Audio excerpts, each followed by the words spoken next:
All right. Hello, everybody, and welcome to our fourth STEM Teacher Network live stream. Super excited that you are watching this. If not live, you're watching it sometime, and so we're excited that you're doing that. We're particularly excited tonight because we have two researchers joining us in the state, and we'll introduce them shortly. And it's gonna be super interesting as we talk about how innovation spreads both within a school and between schools. Super relevant for our conversation surrounding all the innovations that go around STEM education. Before we introduce our guests, which Josh, just so you got a heads up, I'm going to ask you to maybe call back to the first time that you heard Ken share to the council. But before we get started, I just want to remind everybody that disposal as a part of the network, and we hope that you use these tools. You can see them in the agenda. Hopefully, you've got a link to the agenda that was included both on the website and the link that you got to this video. But those tools, right? We've got a Google Plus space for you to share resources, ideas. We have our shared resource collection where you can add your favorite resources that you're using in your classroom. And of course, you can earn Sketch credit for participating in these live streams by using the magic word, which we will hide carefully somewhere in this live stream tonight. So you've got to be sure to engage with the whole thing. All of those tools and instructions are in the agenda and in all of our agendas. I will just ask you again, if you're willing, if you're on with us live tonight, please do sign the guest book. It's a link right there at the top of our agenda. That way we can see who's been joining us live at these events. Tonight's going to be a little different. We have kind of like guest speakers to join us. Who are these researchers? You've met Dr. Ken Frank at an earlier live stream where briefly he introduced the survey that they have been deploying to study this network and how we're interacting with one another. And tonight you're also going to meet another researcher, Caitlin. Caitlin, I'm sorry I didn't put your information on the agenda. I'm sure we can add it later so people know how to see your website and reach out to you. I'm going to just toss it over to Josh. Josh, good night. Good to see you again, man. How's it going? It's going great. And I'll talk a little bit about why I think this is so important to the STEM network. And I think it's also, after tonight, I think we're going to be able to point back to this YouTube so that people that join down the road understand why our two guests are with us today. First of all, you know, it goes back to that one day when you and I, Andrew, said, I wonder what the STEM teachers in Michigan want. And we got an amazing response in one email. Over 550 teachers responded, ideas and resources. And, you know, to the teachers out there, Andrew and I are, you know, sort of made a commitment that we're going to try to figure out a way to make this work. We do not have all the answers. I'm a teacher. And Andrew was a teacher, and we don't have the answers, but we are really going to try to find ways to get this network robust. And as we were thinking that, I had the pleasure on the MySTEM Advisory Council to learn about Dr. Ken Frank and Caitlin's work. And when I was listening to it, and all you teachers out there are going to completely understand what I'm talking about, anytime that you implement innovation into a school setting, there's always this potential to draw a wedge. And it's usually, in my case, it was never on purpose. It just happens. And when Dr. Frank told us that and showed us some statistics about it, I thought, wow, I was in that situation before. It was never on purpose, but it certainly did drive a wedge. And so all of you guys that are asking for these resources and ideas and trying to, you know, make your schools more innovative, I just think that we all have to be very, very clear that there's people like Caitlin and Ken Frank out there that can help us do it without causing wedges, can help us find the robust social media networks that would work for us. So we're trying to build this for us. And we're in our infancy, you know, we're really small right now, but we do know that there's a huge need for it. So, before we started today, I think the best way to introduce it is that when you're working inside of a school system, that's where Dr. Ken Frank has, that's where his expertise is. So when it's inside the school, He can offer statistics based on surveys and how you answer them. He can offer you a lot of suggestions and give you a lot of insight as to really how it works. If you're working outside of the network and relying on other teachers from around the state or throughout the United States, that's where Caitlin, that's where her wheelhouse is. And so we have two people in here that really are studying how the whole piece works and how we're getting all this information, then how to implement it.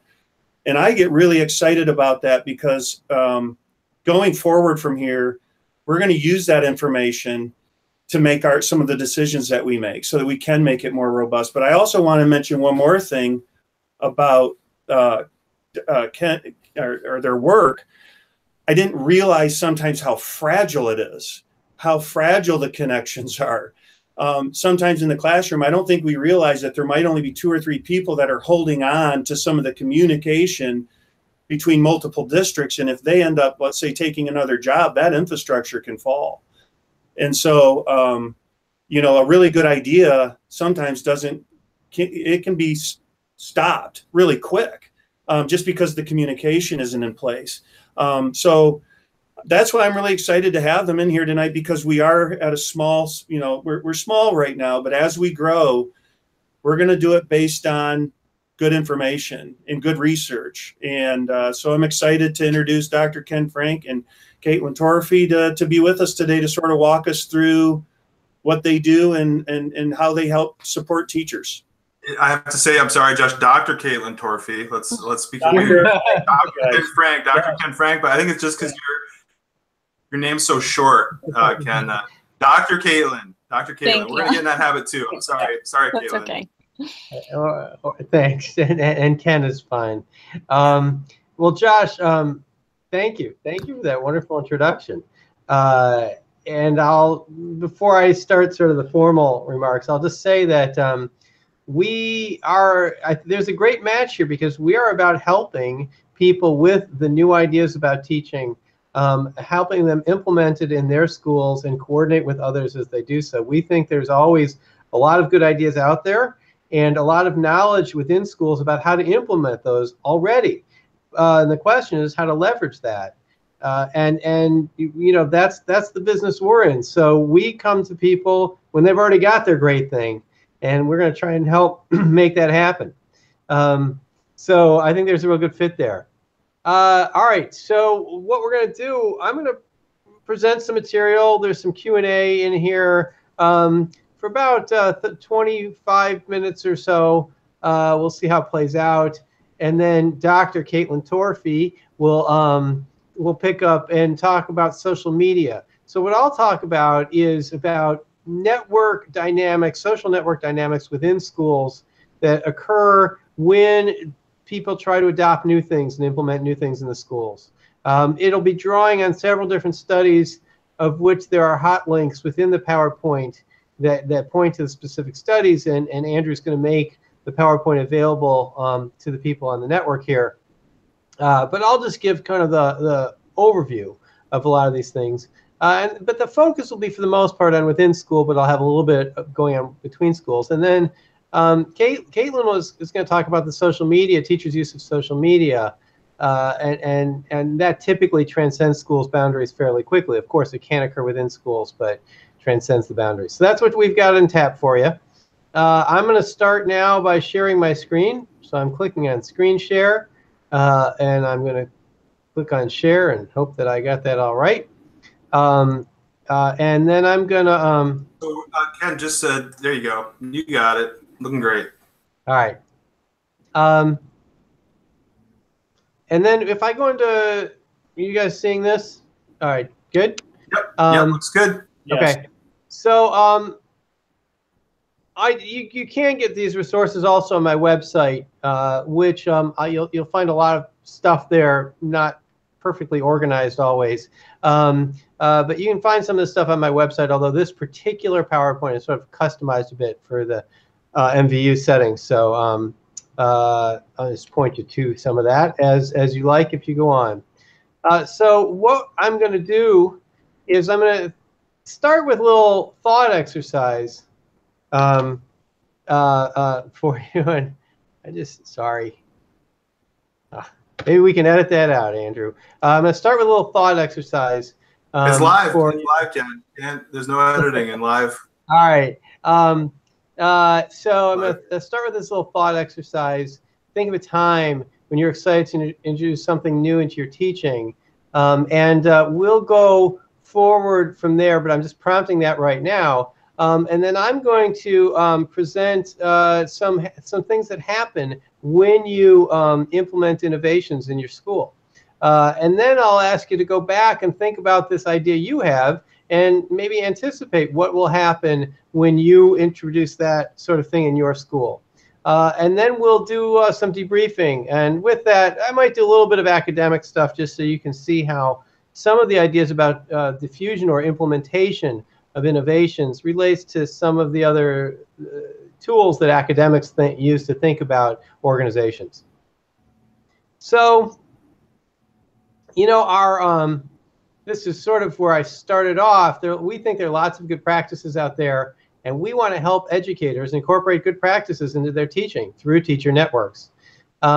Critically, we support the practices that schools and teachers choose for themselves. So I know that, you know, there's this resistance. Oh, it's one more thing to do. Oh, then this is the next greatest thing, but I knew the last greatest thing 3 years ago. Is this one really that much better?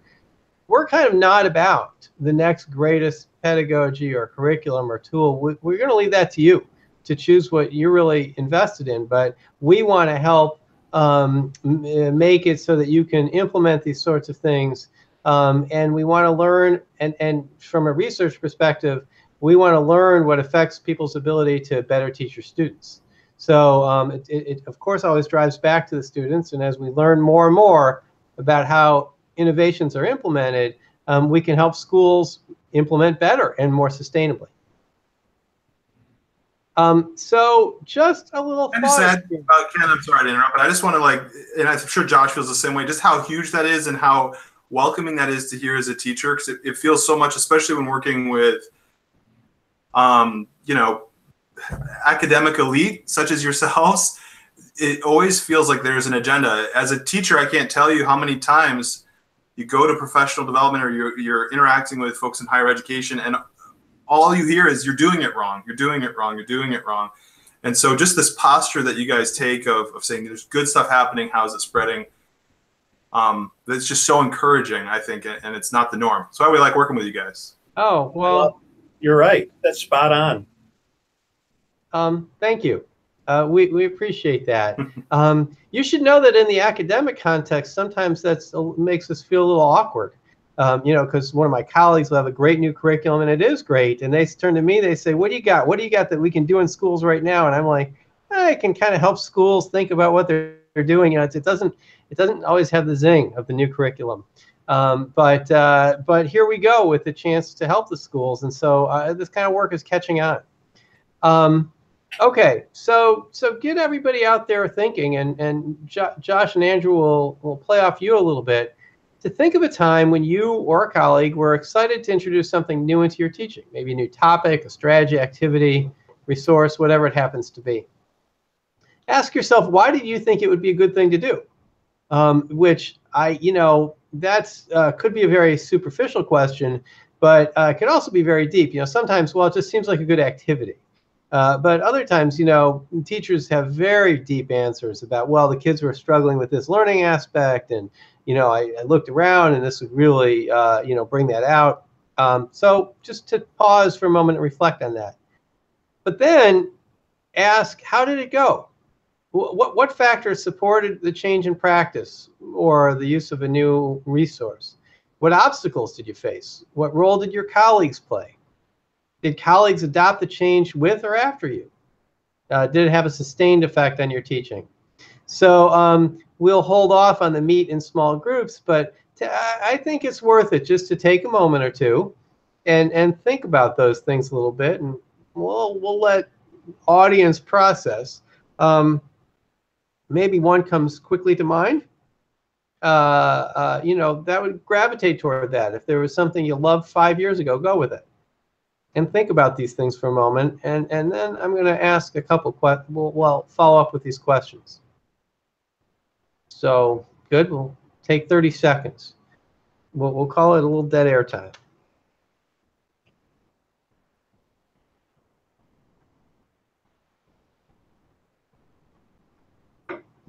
You know, as I'm looking at this, Andrew, I was thinking about a couple of years ago when we started a school within a school, and we had about 90 students in grades 3 through 5, and it was just project-based learning. And you know, I don't think this will push. I think it has a lot to do with what he's asking right now. But one of the things that anytime you're implementing something as a teacher, at least on my end, I just sort of feel scared. Like I'm not, you know, you really are a little bit scared about making mistakes because all eyes are on it, you know, and so that can be a little nerve wracking. And all these STEM teachers that we're talking to, and a lot of them are starting up brand new programs, never done it before. And, you know, and there's not a, you know, if someone said to go in right now and start up a new phys ed program, I could probably pull about 100 years worth of resources together. Whereas with a new STEM program, you know, people are trying to travel to, you know, sometimes they come to my classroom. I'm like, I've only been doing it 2 years. You know, it's not like I'm still learning too.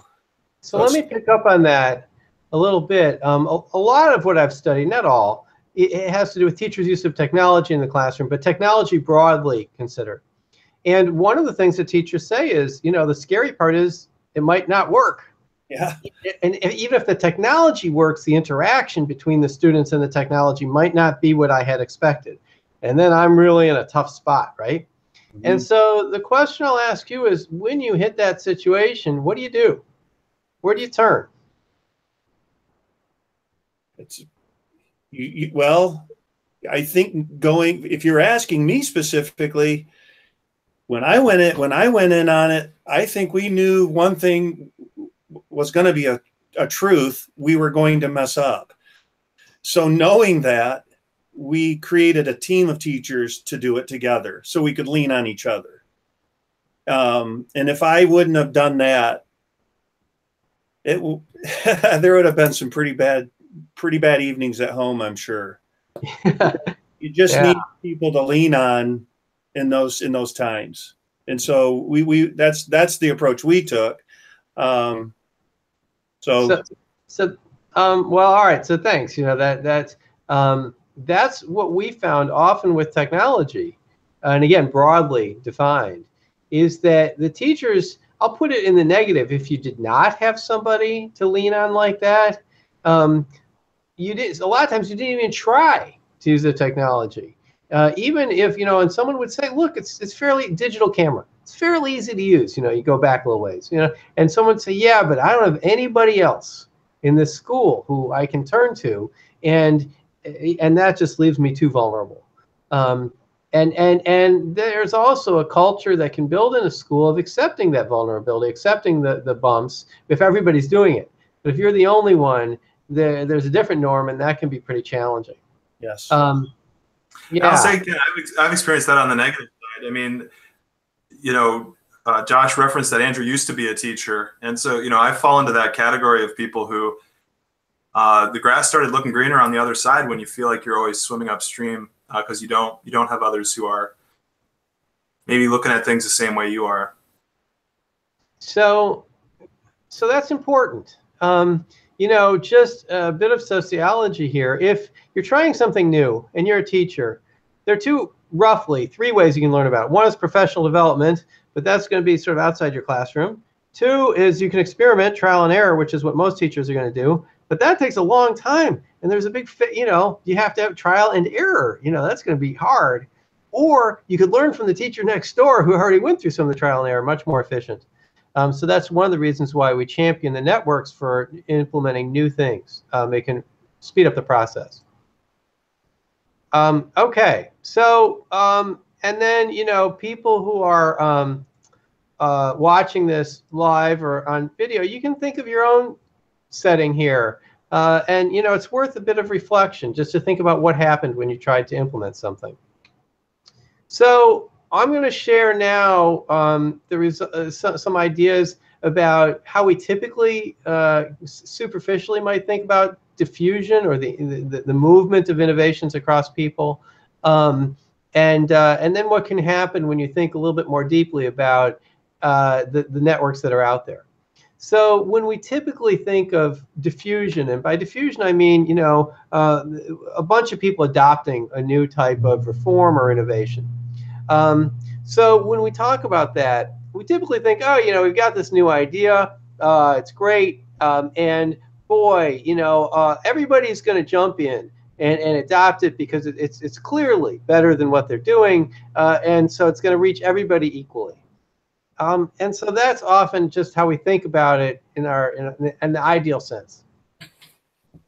But at baseline, there are some people with a greater predisposition toward the reform or innovation than others. And we've indicated those people here with thick circles versus thinner circles. So these might be people, let's say you're talking about you refer to Andy Anderson's carbon time curriculum. Let's say you're going to think about carbon time, and you have extensive training in biology, classwork, etc., and maybe you even know some people have done carbon time.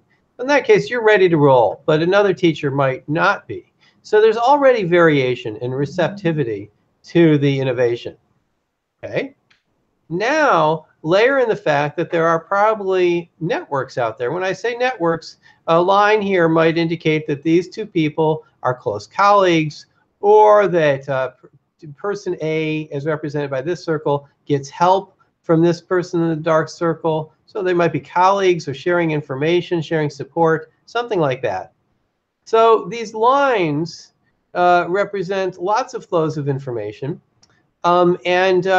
Typically what happens in most schools is that they align with what I'll call subgroups. That is, they're little groups of people who talk more with each other than they do with others in their school. This is a common thing in almost any organization. Unless somebody really goes in and stirs the pot and tries to disturb it, people will gravitate towards a home base. And you might think of this as the other biology teachers in your school, the other science teachers, the other teachers in the same grade, possibly, if you're in a K-8 setting, that sort of thing. So, okay, now think about the setup that we have.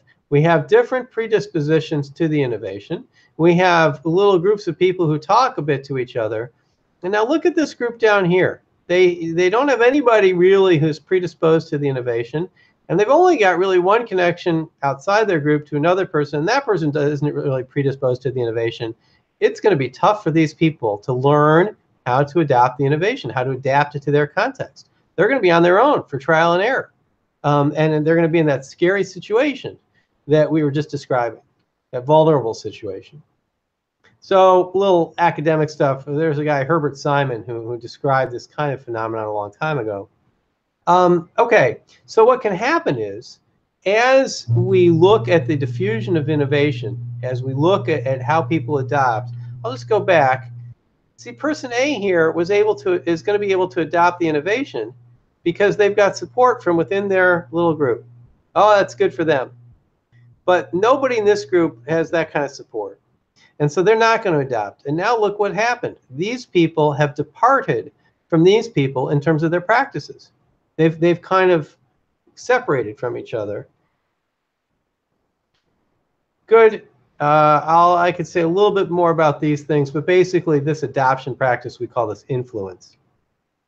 And what happens is you've driven a wedge between these two groups in the school.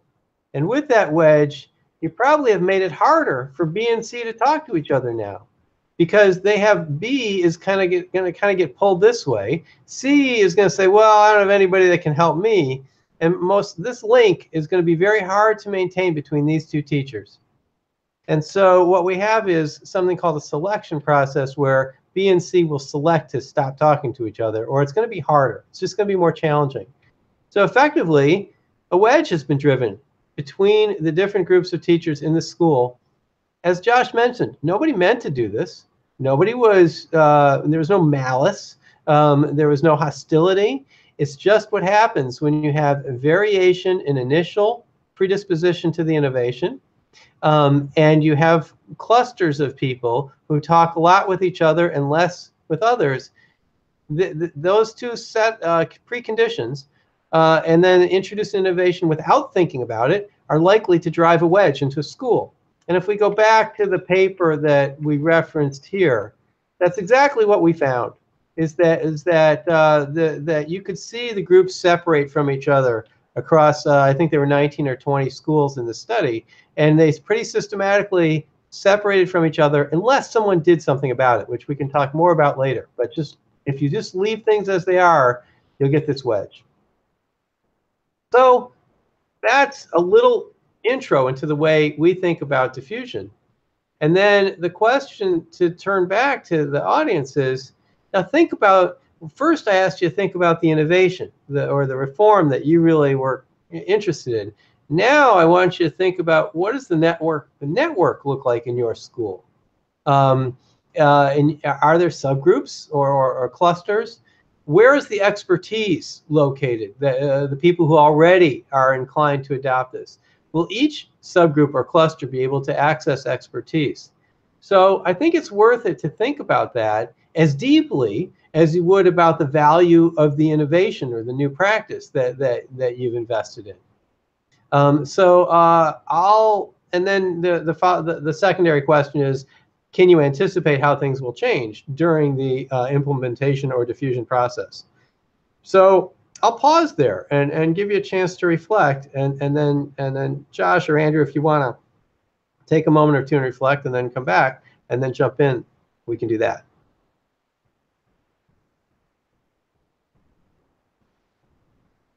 Josh, it looks like you're muted.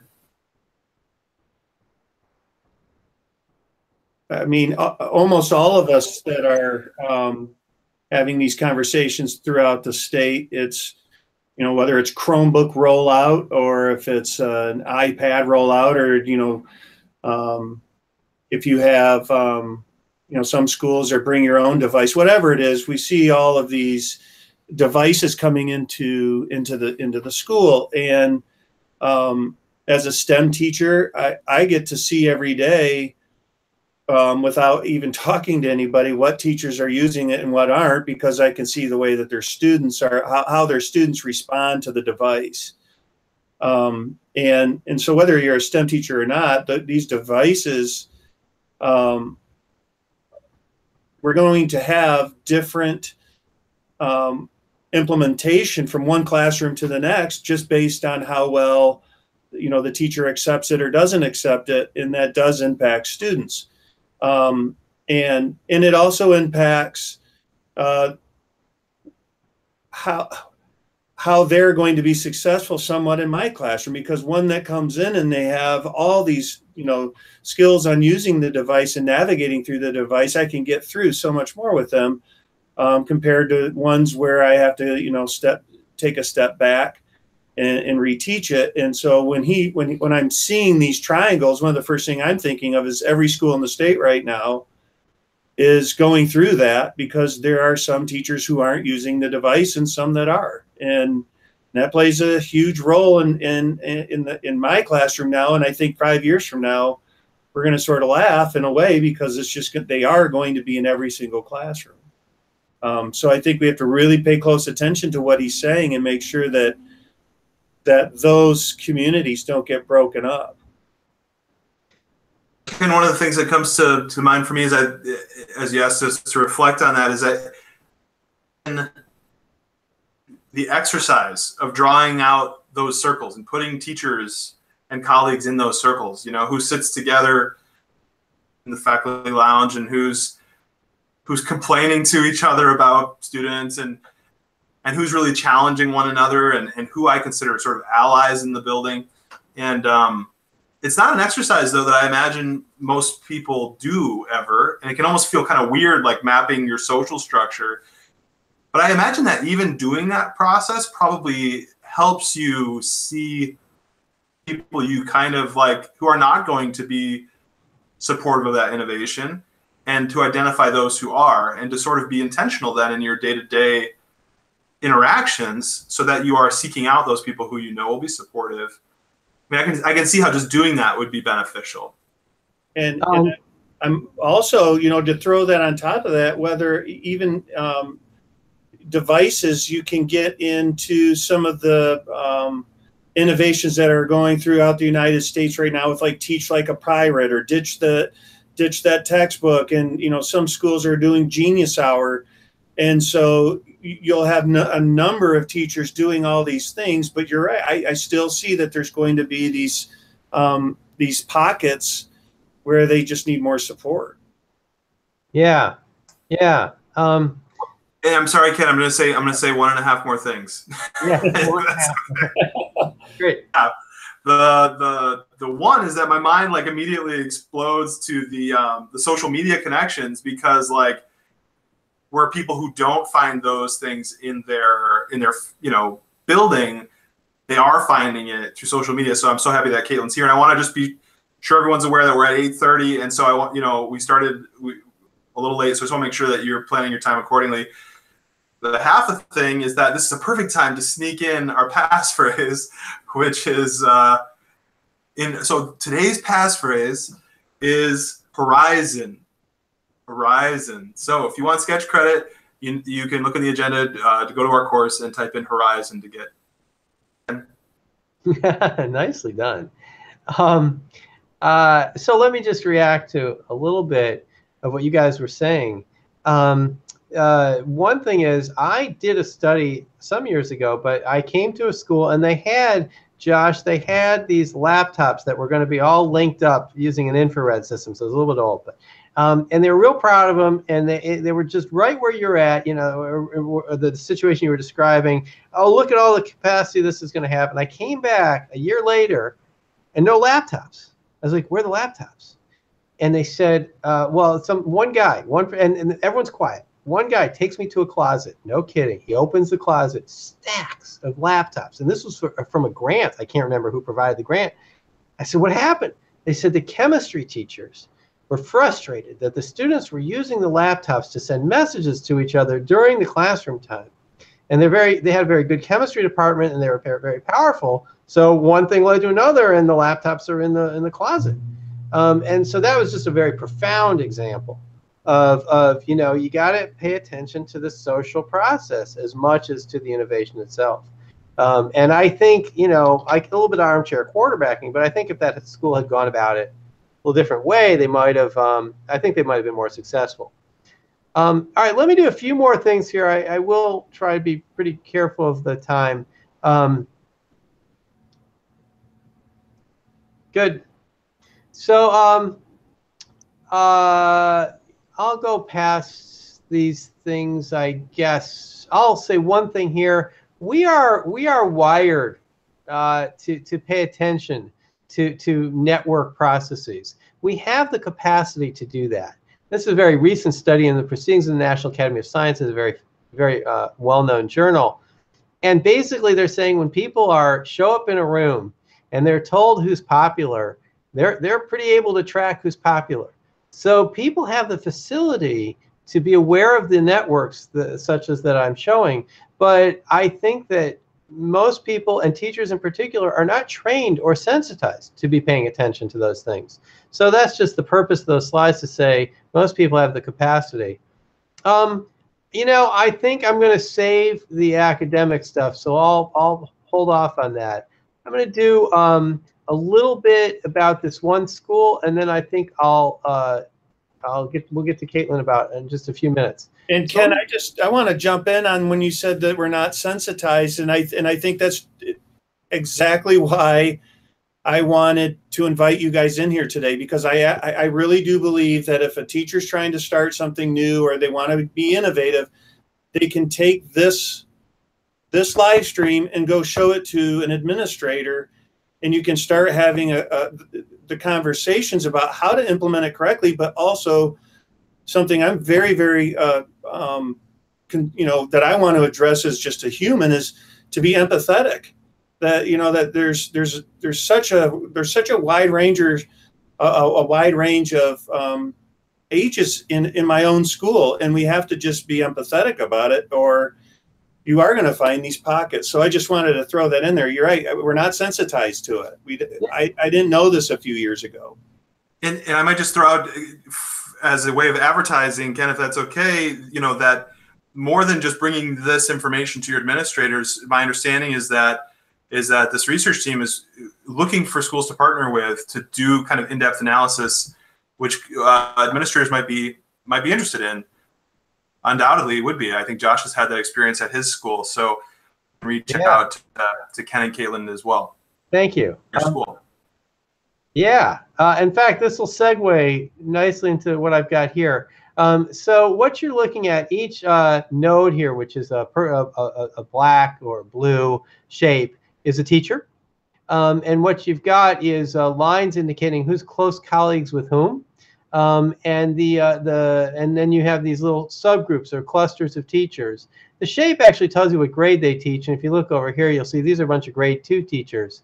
And the squares down here are a bunch of grade 3 teachers. And these teachers might teach multiple grades.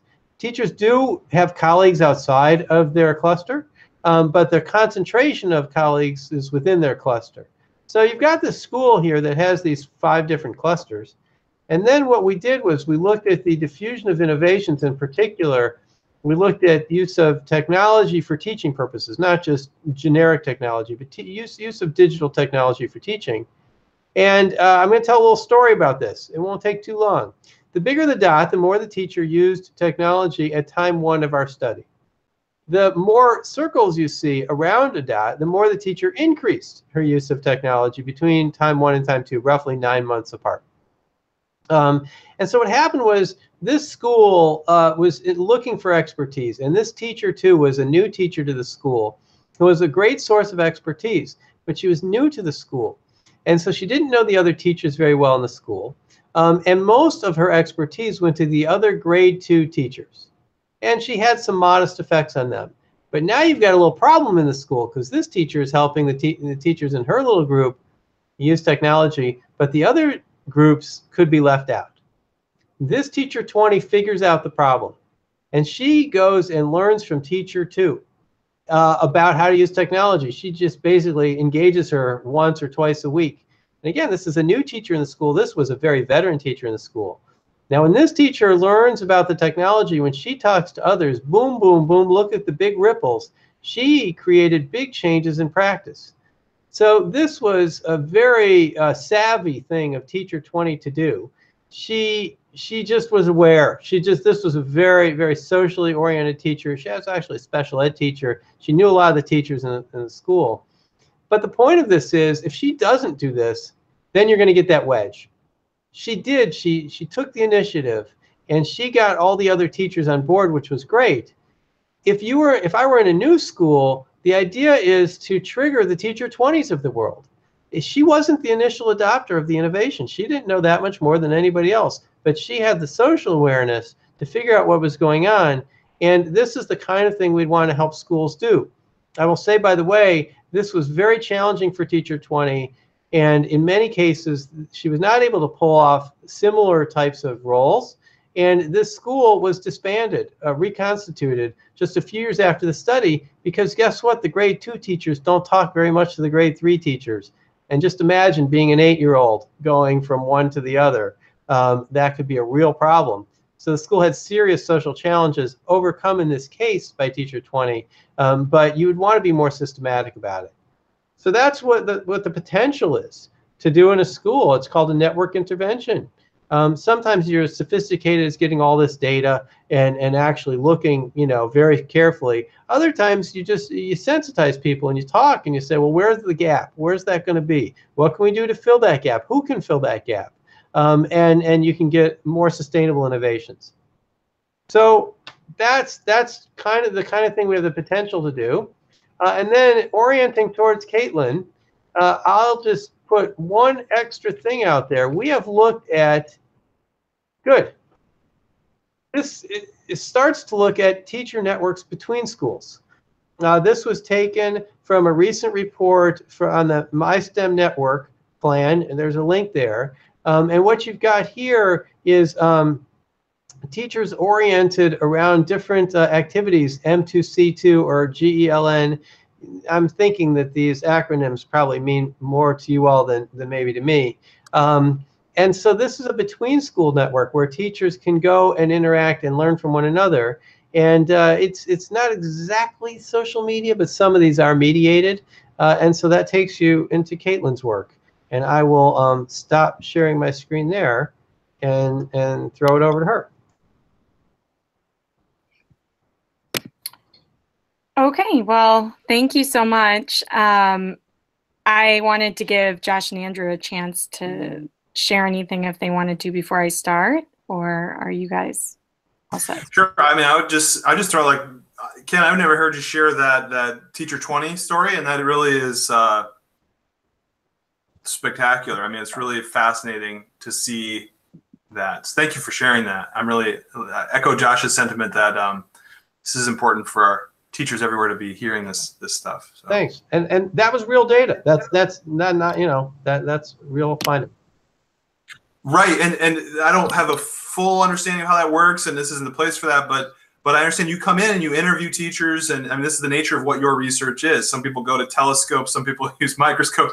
You guys go to schools and you interview teachers and you talk about who they're talking to, and it's really fascinating to see the implications of that. And I understand you're always looking for new schools to partner with. Yeah, we are. Ken Frank at msu.edu. So fill the plug, and Torfi KA at MSU. Yeah.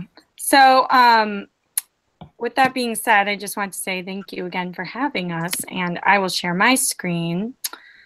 And I'm sorry to interrupt, Caitlin, but I will say, if you you are welcome to go beyond 9 o'clock. I know we have people on live, but they can always watch the recording.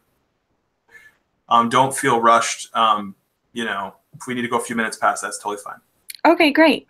Thank you. So can you see the PowerPoint? Yep.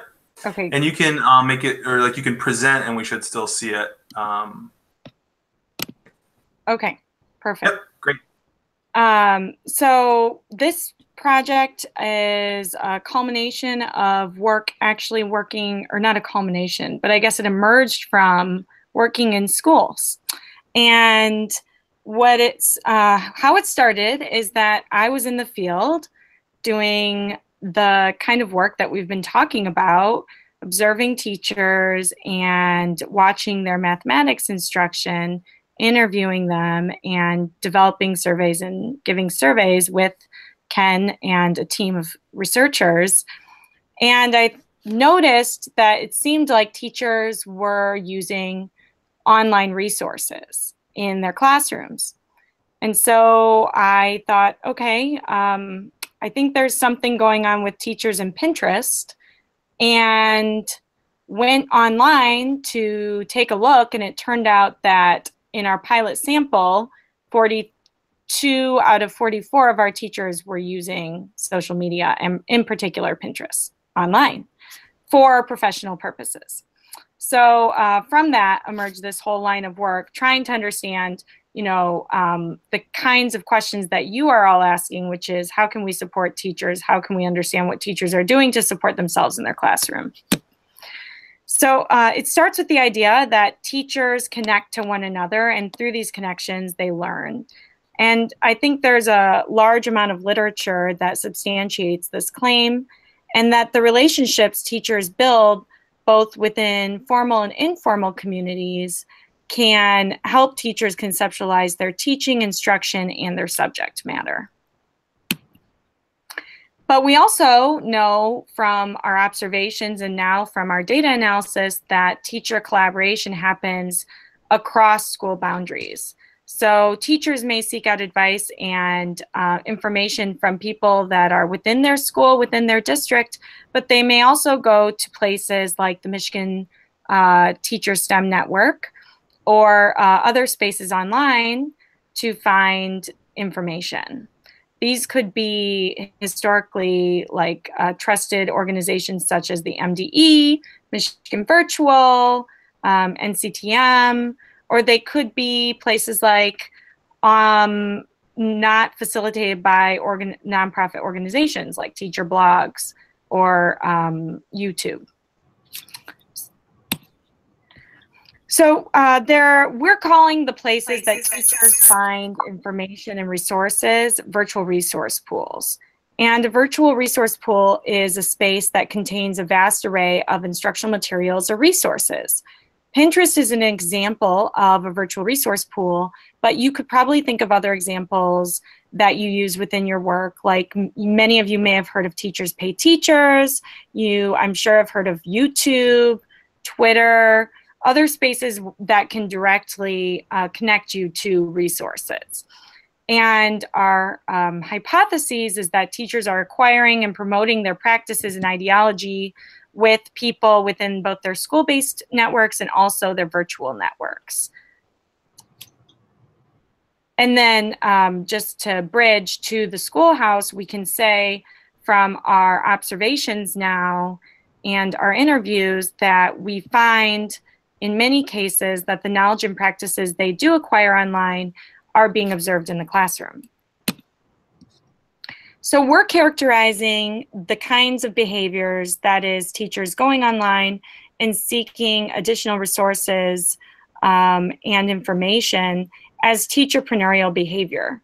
And that is that those teachers are taking the initiative to find, share, and in some cases sell the materials or ideas related to their practice to one another. And they may be considered classroom entrepreneurs.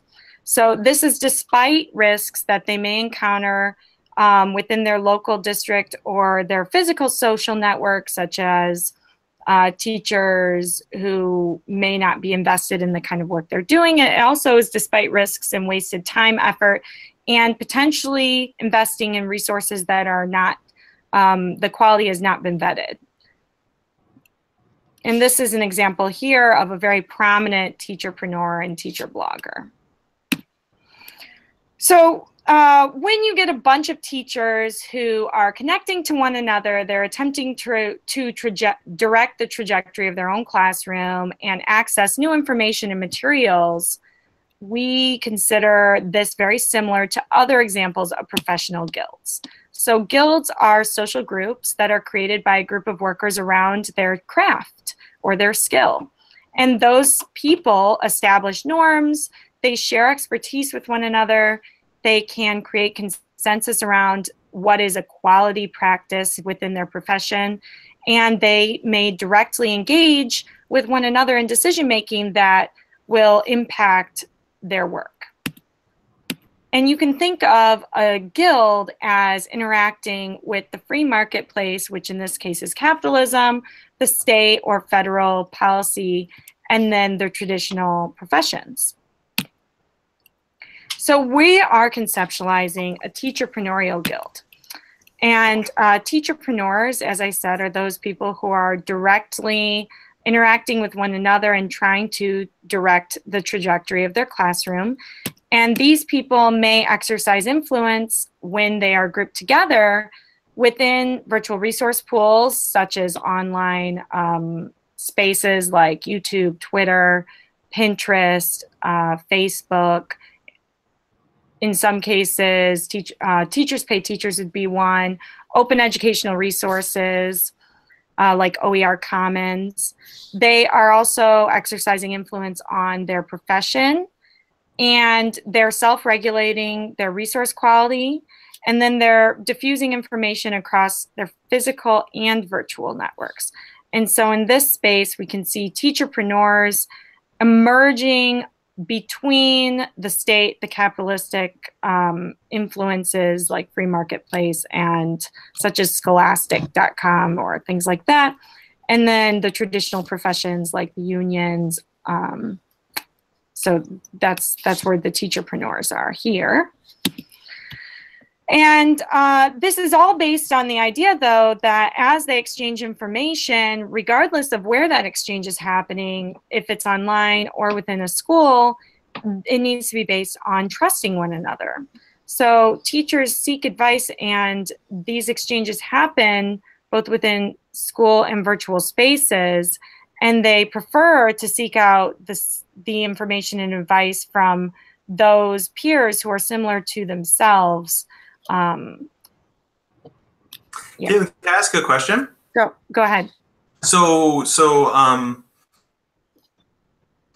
I think it's like part of the appeal of these teacherpreneurs is that a teacher might say, well, this is another second grade teacher, and Right. or whatever grade it is, and they're providing, it's stuff that is easily accessible. But it seems that for some of these teacherpreneurs, the capitalist side of it is that they becomes like a business, right? And it's not necessarily resources they're using in their classroom. They're becoming like their own mini small production site. And so I guess my question in this is like there's this transition from like your friend across the hallway to maybe like the person you know on Twitter to almost like a teacher celebrity who is like a I guess I don't know what to call him besides like a, well, you call him a teacherpreneur. Yeah. Crosses a threshold where it's like no longer where it changes substance. You know what I mean? Well, we have a special name for the ones who are profiting off of their resources, and we consider those startuppreneurs because in essence they almost have their own startup in some cases. There's a large amount of variation in the amount of money teachers make from selling their resources. Some teachers have made, you know, up to a couple $100,000 a year in very few cases, and this is reported by Teachers Pay Teachers. Most teachers make less than $1,000 a year if they're selling resources. But I think, so the majority of teachers are maybe they're doing it because they enjoy a little extra money, but I think in general, it's the impact because they want to spread quality resources that they think are easily accessible and could help teachers in schools. And so I think they like to have both an impact on their own classroom and also share that with others. Caitlin, can you go back to the previous slide? I want to make a point about your work here. Sure. The diagram. I did. Are you not seeing it? I still see teachers trust one another within their. Oh, there we go. Maybe it's slow. So, okay, and then show the diagram. So, thanks. So, you know, this might look really obvious, but again, one of the things that I want to do here, Caitlin is sensitizing the fact that teachers who are engaging in this, I just joined up on Teachers Pay Teachers, I'm just sharing a few things, they're operating in a space that includes professions, capitalism, and the state.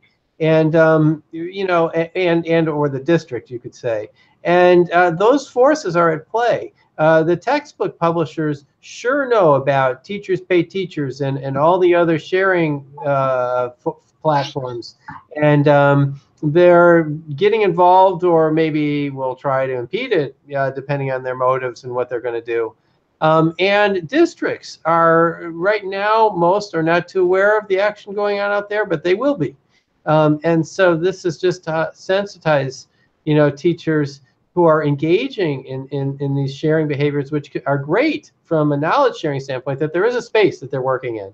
And you want to be pretty thoughtful about navigating that space. I think 5 years from now, this picture will really resonate even more. Yeah, thank you. So I'm sorry, actually, Keila, I just ask, well, it's sort of a question, sort of a comment, maybe there's a question in there, which is, in my interactions with the more established statewide math and science organizations, and particularly if it's connected to higher ed, but even the sort of the state-sanctioned distribution mechanisms in our state for sort of trustworthy quality resources being implemented statewide. But when I hear those people who represent those programs talking, Pinterest or Teachers Pay Teachers is always with contempt and that's part of the sort of the mismatch, I think, between where teachers are at and where sort of the elite, if for lack of a better word. I guess I'm just wondering if you can comment on that at all, like come at this without any sense of like what's right or what's wrong, or you kind of just follow the teachers. That's cool, then great. We're not making any value judgments about engagement on social media. We have work that is preliminary, examining the quality of resources that a sample of teachers accessed within mathematics instruction. And we also have work examining how culturally relevant resources are that are promoted as culturally relevant within Teachers Pay Teachers, to examine, like, you know, what is the match between what is being promoted as culturally relevant and what is being assessed by, you know, the literature as culturally relevant instruction. So we do have examinations of, like, characterizing the kinds of instruction resources that are being accessed. But as far as making a value judgment, I think there is as Ken said, I think in 5 years, there's going to be a much wider understanding of what is happening within teacher professionalism within the 21st century. And the slides that you see currently show this is an emerging field. It is happening. The Michigan Teacher STEM Network, I mean, much of what you're doing is happening. It's all virtual, and you're engaging with one another virtually. There may be some type of physical interaction in the future, but as of now, it's a virtual interaction. NCSM finds that teachers are frequently accessing social media. RAND finds a majority of their sampled elementary and secondary teachers are accessing Pinterest and Teachers Pay Teachers. And Amazon finds teachers are spending 12 hours per week online. And then within our study, we find that over 80% of our teachers are accessing Pinterest at least once a month, and over 50% of them are accessing Pinterest at least once a week for instructional resources. And then when we look at why, because we wanted to know, you know, why is this? And I'll say that this picture over to the right here is actually from a teacher's blog explaining how she uses different platforms differently. So you can see, like, Facebook is for family and friends, and Twitter is for connecting on ed chats. Instagram is for her photos of her classroom. So we asked the same question to our teachers, who are primarily early career teachers across 3 Midwestern states. And we asked them, why are you using Pinterest? And we find the majority is to acquire resources. Now, this might look differently if we had teachers across the spectrum of their career. As they get more comfortable within their own profession, they may also, probably we would surmise, check sharing resources, getting more toward that, like, educational celebrity or somebody who's more interested in sharing resources as well as acquiring. But for our sample, most of them are acquiring. And Caitlin, I'd love to jump in on this acquiring the resource part. When I see that, the thing that just pops into my head is that you have these teachers. But my question would be, why are they trying to acquire the resource? And I know why I am. It's because I want my students engaged, and what I have in front of me, I must think that there's something better, or I want to make it better. So, you know, when I'm listening to all of this, I just get more excited, because I think it's just so stinking cool that there are teachers, you know, that are doing it at that pace, 12 hours a week of trying to make, ultimately, I think, their room more engaging. And yeah. I got to believe that that's why they're going after them. And then to see the sharing resource, I think that number is just going to keep going up too, as there's more avenues to share it.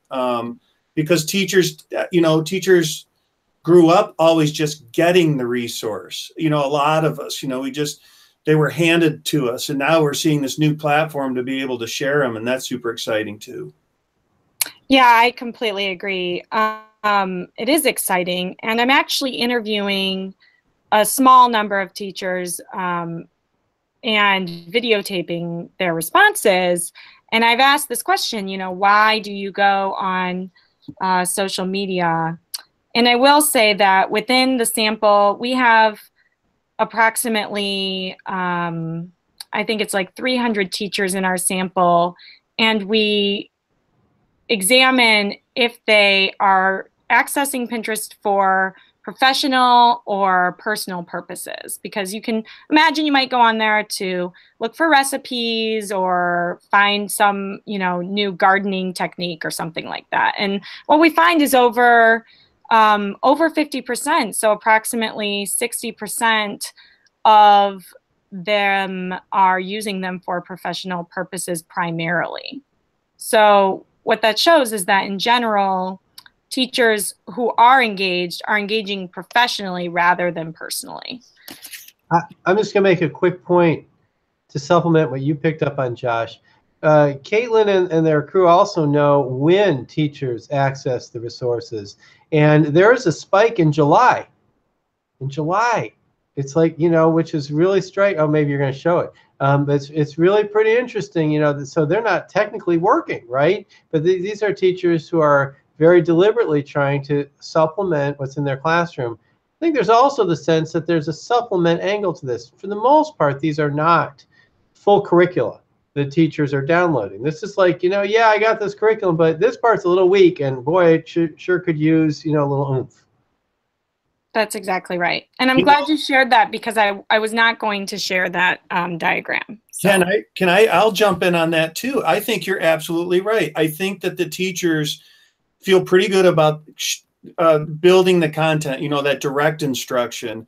I've got to believe that I would love to see sometime what percentage of that is taking the direct instruction and then doing an activity that applies it. Because I know that that's what I'm jumping on there for. I sort of got the content down. I'm lucky to be only teaching 3rd through 6th graders. So, I mean, I know that content, but most of my time is focused on taking, all right, so they know about circumference, but now what kind of engaging activity can I do to where they're using circumference, to go build the parachute and tell me what the circumference of the parachute is. And so that's where I get fired up about the social media platform. That's really helpful. So what we have from the Michigan STEM teacher surveys we have these kinds of responses, but we would love to hear from more, because right now we have a good number of people who have responded. We have about 86 people who have responded via the link. But if you have not responded, we would love to hear from you why you use social media, what social media you're using. And I'm about to present the preliminary results of where teachers within the Michigan STEM network have reported accessing online resources. And we have yet to run analysis on the reasons as to why, but that was part of our survey. So we're really excited to see more about the mechanisms behind why they're going. So let me do that. So just to give you an example of how we consider spaces, we group them into blogs, educational organizations such as for-profit, not-for-profit, teacher-to-teacher markets where you can buy and share resources online, and then periphery online sites that may not be specialized in education, but are education, but do have educational content, and YouTube would be an example of that. So what we find in our initial analysis of the larger sample of 3 Midwestern states is that 75% of the instructional resources they're accessing on Pinterest come from teacher-to-teacher markets and educator blogs, which means that teachers are turning to one another for instructional support and advice, rather than the for-profit or not-for-profit educational sites. And this is how it changed over time. So we can see here for the teacher-to-teacher market, it's relatively growing in prevalence, and the educator blogs are slightly decreasing over time, but teacher-to-teacher market is picking up some of that. So we think that who teachers are and how they engage relates to the information and reforms that are diffusing within and across schools. And we expect that this may be influenced by where they are, their demographics within their school, meaning, you know, the kinds of kids and the local context they're dealing with, how they are affiliated both within their degree granting institutions, if they're involved in institutions currently seeking additional education, or MEA or AFT, and then the kinds of trust that they have with each other, both within their district and within their virtual networks. So here are some preliminary results, and we'd love to, if you haven't completed the survey, please consider taking it. It's about 10 minutes, and we could get your responses in here too about the kinds of spaces that teachers within our network are using. And so we can see here that in general, people are using about a little over 20% of our teachers are using Facebook related to their work as a teacher every day.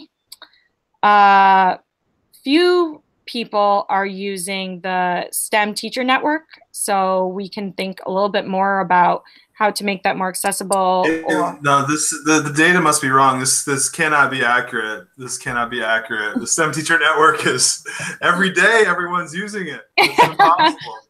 Well, I might just say, this is good because we can work. Sometimes it gets so great that I think people watch it 2 or 3 times a day.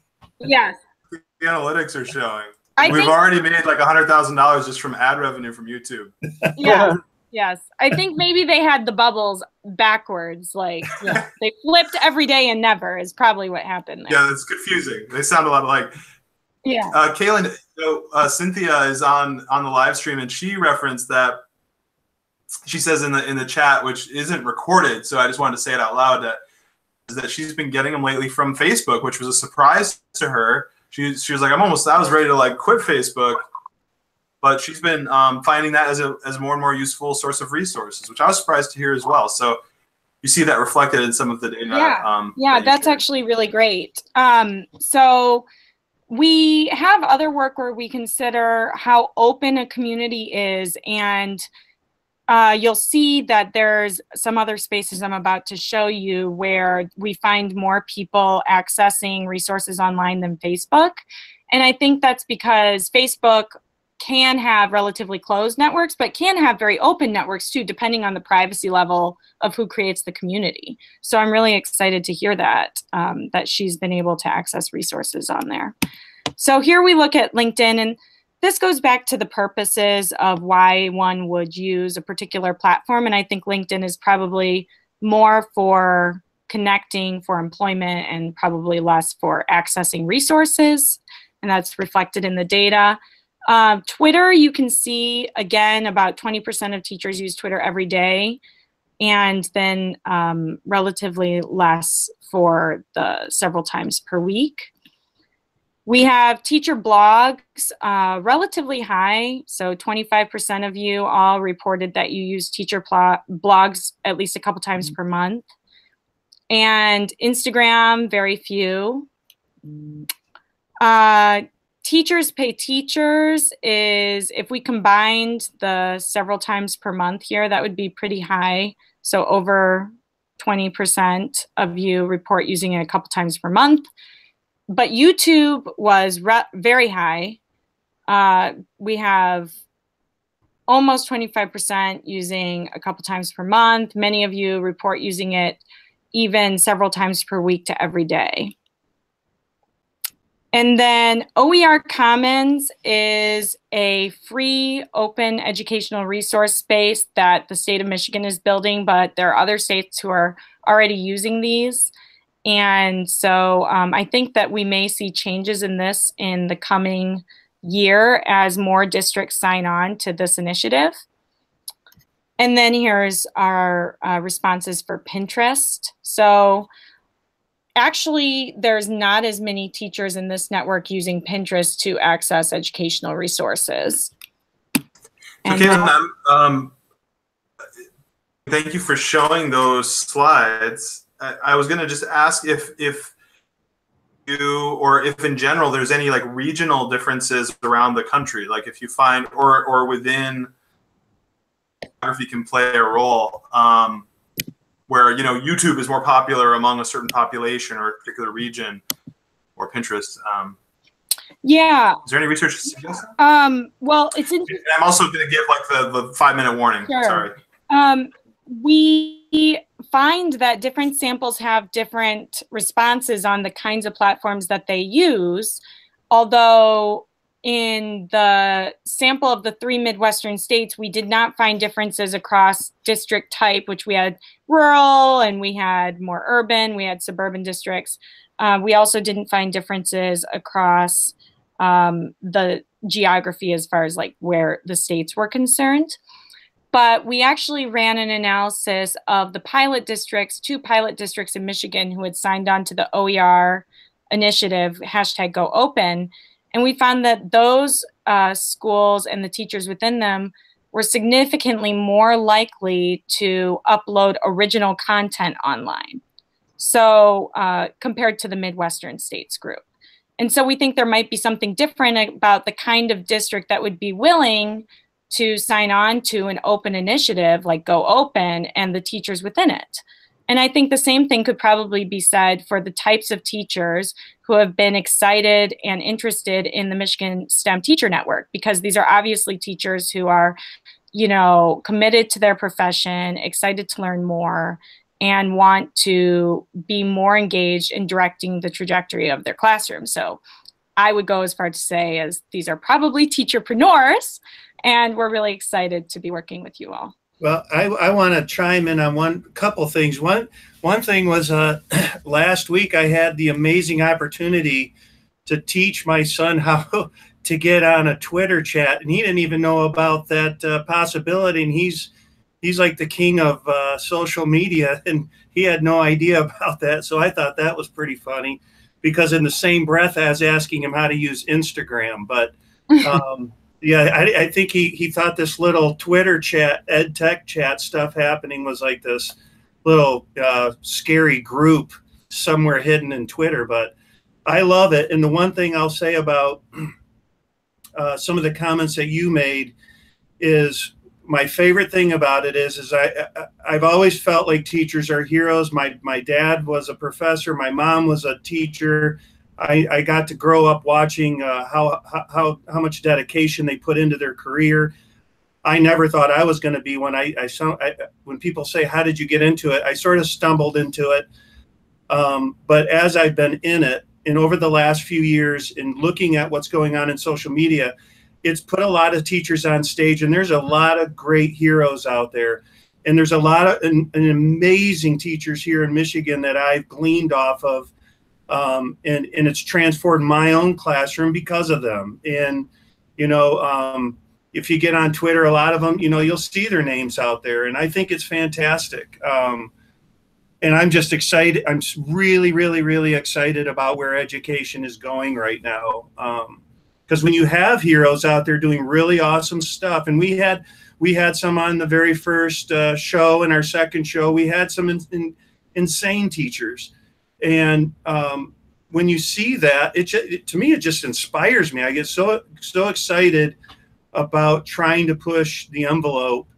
And I think before the social media thing came out, I don't know if there was a platform for that or to see it, because as a teacher, you can spend an entire career in one classroom. I've only been in 2 or 3, and if there's no window into it, you can't share and you can't take. And so I'm really excited about the work you guys are doing right now, because I see it as a really positive thing. But I also think that when you implement it, you have to have support groups, and you have to share it with the other teachers in your school, in your district, so that we can have a huge impact on every student that walks through our school buildings. Yeah. And I think this is going to play a huge role in equity. Josh. What? It's 9:15. Excited. We've talked to Ken. We've talked to Ken and Caitlin like 10 times in the past 4 months, and here we are. We're going we can keep going. We got to talk after this still too. So all right, that's great. This is great, though. I really appreciate the both of you coming on and sharing about your exciting research and also the support that you've been giving to the network, surveying our participants, and our whole intention is to see this STEM teacher network. We knew it was going to be in the never category or rarely, and our hope is that over time it starts to be where this network really is an instrumental part of helping the STEM teachers across our state and beyond. So thanks again for joining us tonight, and thanks for everybody who's watching this. We'll catch you guys. I'm gonna sign off unless anyone has something they absolutely have to say. We're gonna have some modules, some teaching modules that will be as part of the network on some of the stuff that we presented here, as well as on school governance. So we're developing those modules now. Look for them in the coming months. Yes, and we'll share those across the network. Thank you all so much, and have a great night. We'll see you later. Thank you.